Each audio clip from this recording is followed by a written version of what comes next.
আসসালামু আলাইকুম। সবাইকে আশা করি সবাই ভালো আছেন, সুস্থ আছেন। আজকে আমি আরেকটি ইনফরমেশন আপনাদের সাথে শেয়ার করব, যেন ছোট ছোট ইনফরমেশনগুলো আপনাদের উপকারে আসে, বিশেষ করে আমাদের প্রবাসী ভাইদের এবং জেদ্দাতে যারা থাকেন।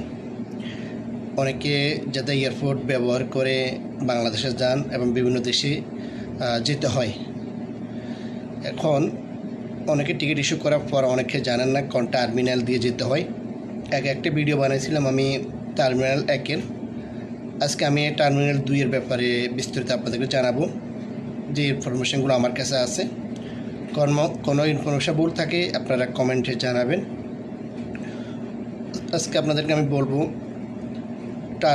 নর্থ টার্মিনাল ব্যাপারে।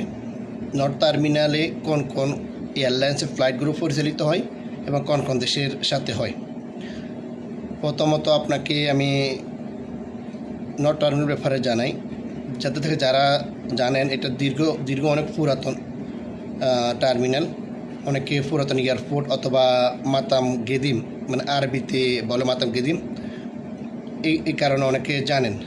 তাহলে আজকে আমি আপনাদেরকে জানাবো কোন এয়ারলাইন্সে নর্থ টার্মিনাল থেকে পরিচালিত হয়, কোন কোন এয়ারলাইন্স। কিন্তু আগে বেশিরভাগ ক্ষেত্রে বাংলাদেশি বিমান ওখান থেকে পরিচালিত হতো। বর্তমানে আপনার হাসি ক্যাম্প হজ টার্মিনাল থেকে পরিচালিত হচ্ছে।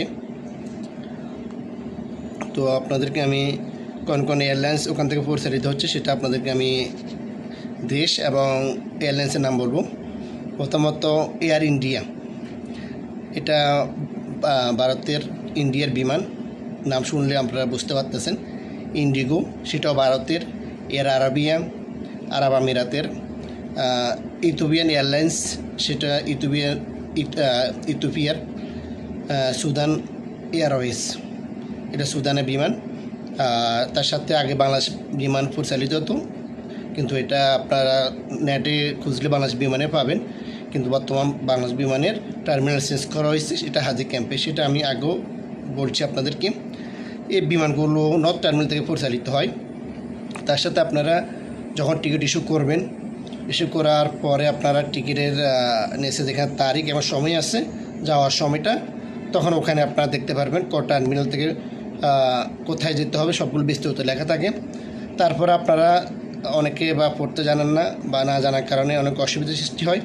সেক্ষেত্রে আপনারা এজেন্ট অথবা যেখান থেকে আপনারা টিকিটটা ইস্যু করবেন, ওখানে আপনারা এই বিষয়গুলো বিস্তারিত জেনে নেবেন। তাহলে আপনাদেরকে বিভিন্ন টিকিট অথবা ফ্লাইট